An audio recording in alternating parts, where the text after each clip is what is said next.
खुलुमबाय नोंथांमोननिसिम आं गोदान मोनसे भिडिअ लानानै फैबावबाय। अन्नानै भिडिअखौ जोबजासे नायलांदो। बीएसएफआ त्रिपुरा आरो मिजोरामनि सिमा बांलादेश बर्डाराव गोबां हाथियारजों लोगोसे साथाम दुथांखौ हमनो हादों। बिसोर साथामनि मुङा लालहुआब जौबा, वान लालरुवाटा आरो लिएन सांगा। बिसोर साथामा मिजोराम आइजलनि आरो बिसोरो मोनसे हादरनिफ्राय गुबुन मोनसे हादरसिम हाथियारनि फालांगि खालामो। बीएसएफआ बिसोरनिफ्राय गोबां हाथियार जेरै गं 28 एके सिरिज सिलाइ, गंसे एके 74 सिलाइ, गर 7894 7894 गुलिजों लोगोसे गोबां हाथियार मोननो हादों। बाहेरा स्टेटनिफ्राय आसामसिम बाय रड, ट्रेन आरो फ्लाइटजों फैग्राफोरनि थाखाय मोनसे सोलायनायखौ आसाम गभर्नमेन्टआ लाबोदों। सोरबा जुदि बाहेरायाव थानायाव कभिड-19 पजिटिभ जाखांनानै नेगेटिभ जाफिनबायब्ला आसामसिम फैनायाव कभिड-19 नेगेटिभनि रिपर्ट दिन्थिनो हायोब्लानो फिन आरोबाव रिपिड एन्टिजेन आरो आरटिपिसिआर टेस्ट खालामनो नांनाय नङा आरो हम क्वारेन्टाइनबो थानांनाय नङा। 27 जानुवारि 2020 मायथाइयाव इन्डिया गभर्नमेन्ट, आसाम गभर्नमेन्ट, एबसु आरो एनडिएफबिनि गेजेराव एग्रिमेन्ट जानाय बिटिआर एकर्डआव थानाय बायदि बिटिआरआव थानाय स्कुल आरो कलेजफोरखौ प्रभिन्सियेलाइज एबा सोरखारि खालामनो थाखाय मैया मोनसे कमिटि दाबाय। बे कमिटियाव गासै 6 जन मेम्बारफोर दङ। बे कमिटिनि थाखाय बिथां आरसि जैनखौ चेयारमेन महरै सायख'नाय जाबाय, जाय बर्ड अफ सेकेन्डारि इडुकेसन आसामनि चेयारमेनखा। बिथांजों लोगोसे साबा मेम्बारफोरा सेथियाव दङ डाइरेक्टर अफ हायर इडुकेसन इन आसाम, नैथियाव दङ डाइरेक्टर अफ सेकेन्डारि इडुकेसन इन आसाम, थामथियाव दङ डाइरेक्टर अफ एलिमेन्टारि इडुकेसन इन आसाम, ब्रैथियाव दङ डाइरेक्टर अफ बड' एन्ड आदार ट्राइब लेंगुवेजेस, बाथियाव दङ सिनियर फाइनान्सियेल एडभाइजार अफ द इडुकेसन डिपार्टमेन्ट।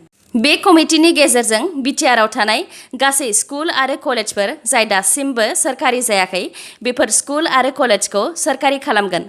बिनि अनगायैबो बिटिआरनि बाहेरायाव थानाय बड' मिडियाम स्कुलफोरखौ सरखारि खालामगोन। लोगोसे बिटिआरआव थानाय स्कुल आरो कलेजफोर आरो बिटिआरनि बाहेरायाव थानाय बड' मिडियाम स्कुलफोरखौ प्रभिन्सियेलाइज एबा सोरखारि खालामनो थाखाय प्रभिन्सियेलाइजेसन एक्टआव जि सोलायनांगौ दङ। बे खामानिखौ बे कमिटिया मावगोन।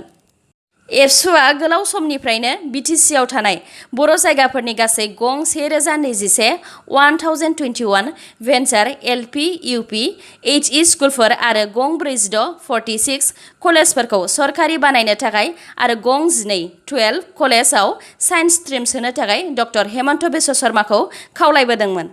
दा बेफोर गासै खामानिखौ बे कमिटिया मावगोन। मानिकपुर नेशनेल हाइवे 31 लामायाव एक्सिडेन्ट जानानै साथाम थैदों। बे जाथाया मानास दैनि दालांनि सायाव जादों। गंसे गोख्रै खारबोनाय ट्राकआ गंसे बाइकखौ सौख्रांदों। बाइकआव गासै साथाम बिसि फिसाय आरो उन्दै गथ' दंमोन। बिसोर साथामा बाइकजों सलाबिला गामिनिफ्राय बिजनि फारसे फैगासिनो दंमोन।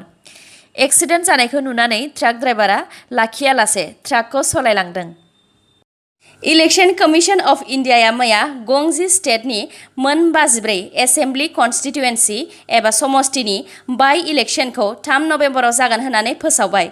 बिहारनि मोनसे पार्लियामेन्टारि समष्टिनि आरो मणिपुरनि मोन 2 एसेम्बलि समष्टिनि बिसायख'थिखौ 7 नबेम्बराव जागोन होननानै फोसावबाय। इलेक्शन कमिशन अफ इन्डियाया गं 4 स्टेटनि गासै मोन 7 समष्टिनि बिसायख'थिखौ बे बोसोराव खुंनो हाया होननानै फोरमायदों, जेराव आसामनि राङापारा आरो शिबसागर समष्टियाव बे बोसोराव एसेम्बलि इलेक्शननि बिसायख'थि जानाय नङा, मानोना आसामनि चिफ सेक्रेटारिया बेफोर जायगायाव बिसायख'थिखौ खुंनो हाथ'नाय नङा होननानै इलेक्शन कमिशन अफ इन्डियानो खौरां हरदों।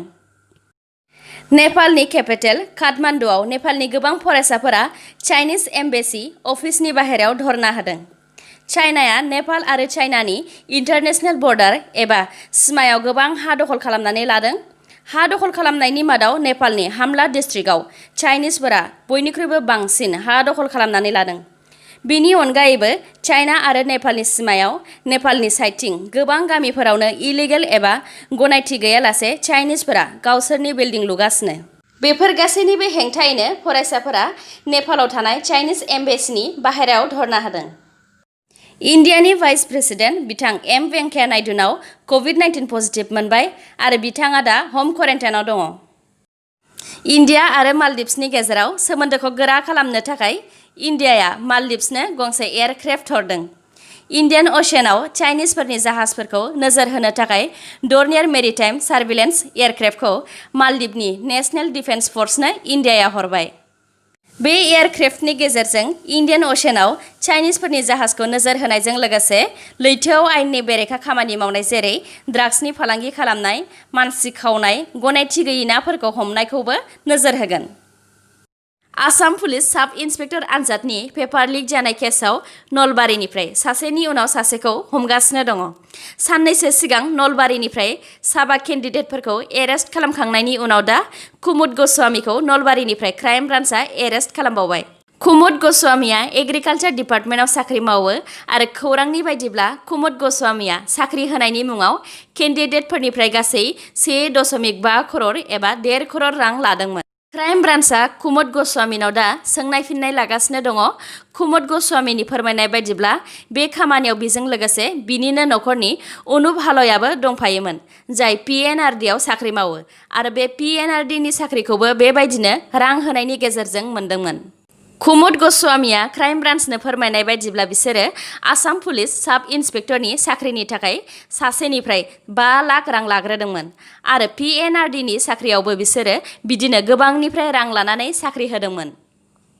बलिउडनि एक्टर सनु सुदआ COVID-19 जाजेननायनिफ्रायनो दिनैसिम गोबां सुबुंफोरखौनो मदद होबोगासिनो, जेरै दस्रायाव खामानि मावहैनाय लाख लाख लेबारफोरखौ न'सिम दैथायहरफिननाय, इन्डियानि बाहेरायाव थाहैनाय फरायसाफोरखौ इन्डियासिम लाबोफिननाय, सोरनोबा न' लुनानै होनाय, फ्रि एडुकेसन होनाय, सोरनिबा बेरामखौ फाहामनो थाखाय रां होनाय आरो बायदि बायदि मोजां खामानि मावनायनि थाखाय इउनाइटेड नेशन्स डेभेलपमेन्ट प्रग्रामआ बिथांनो SDG स्पेशियल हिउमेनिटेरियान एक्शन एवार्डखौ होबाय।